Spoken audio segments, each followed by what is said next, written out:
Hey everybody, and welcome to the 1044, a weekly webisode and podcast from the editors here at CCJ, Overdrive, and Truck Parts Service. I'm James Gillette, and my co-host on the other side is Jason Cannon. This week on the 1044, we're talking about Peterbilt's new, or at least updated, Model 579.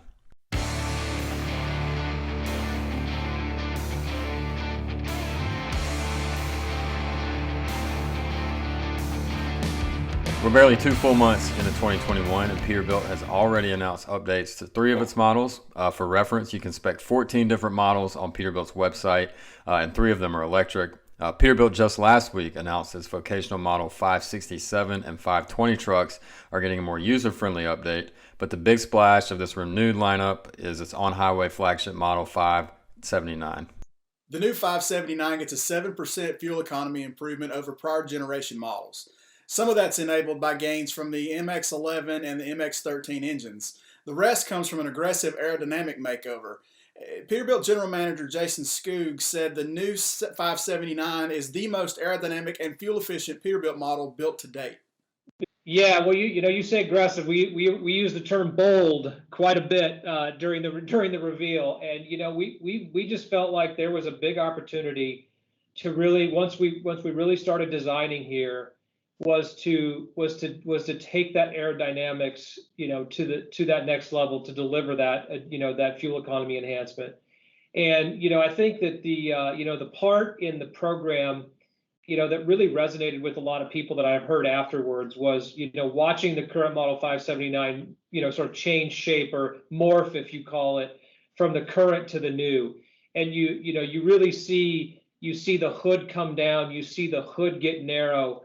And that would be some of the major changes that were made to drive the aerodynamic improvements. And then on top of that, just with the aerodynamic mirrors, that are a little bit shorter, they still provide great visibility. And we didn't leave a lot of things unturned when we looked at. We were looking at the shapes of mirror arms. We were looking at. I talked about it in the Q&A session.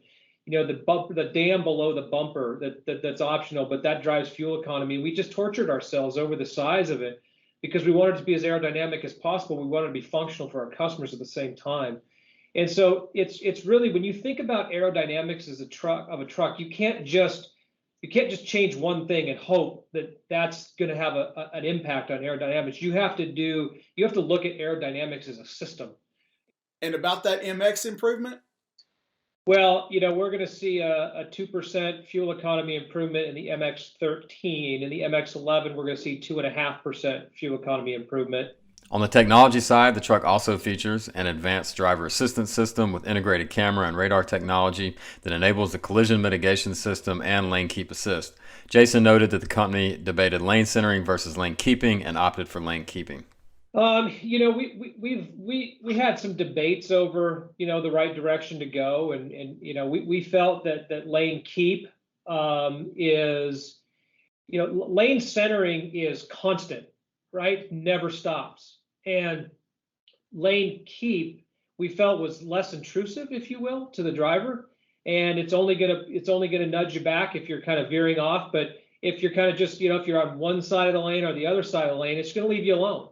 And with lane centering, it's always going to be pointing at that center, and always, and we just felt like from a driver perspective, it was just a different choice, and we felt it was the better choice. The Model 579 also gets the same 15-inch digital dash display that was included in Kenworth's updated T680. Many of you may recall that I was able to drive the Kenworth last month, and I'll be able to test drive the Model 579 here in the next several weeks. While I like this screen and how customizable it is, there's bound to be some trepidation among the Peterbilt customers who are largely more comfortable with the traditional nature that comes with Peterbilt trucks. I always think about, when I think about change and I think about our traditional customers, you go back to when we announced the Model 389, and the feedback was it was dicey, to say the least. And look at what the Model 389 has been, through the course of its history. And I think that some people that are traditional, they may not like change as much as others that want to push the edge, and we understand that, and we understand that going to a 15-inch digital display may have some consternation for some people, but really what I would encourage people to do is, before they are hypercritical of it, is to really just to get behind the wheel, see how easy it makes their pre-trip inspection, see how easy it is to add gauges to make driving simpler. And I really believe that, if you fast forwarded a year, I don't think that the discussion on the change is going to be what it might be today for some people. Be on the lookout soon for Jason's, that's Jason Cannon in this case, test drive of the new model 579 on ccjdigital.com. And if you missed the T680 drive, you'll find that there now. As always, you can find the 1044 each week on CCJ's YouTube channel or in your favorite podcast listening app. If you've got questions, comments, criticisms, or feedback otherwise, we want to hear it. Hit us up at 1044trucking@gmail.com or give us a call, 404-491-1380. Until next week, everybody stay safe.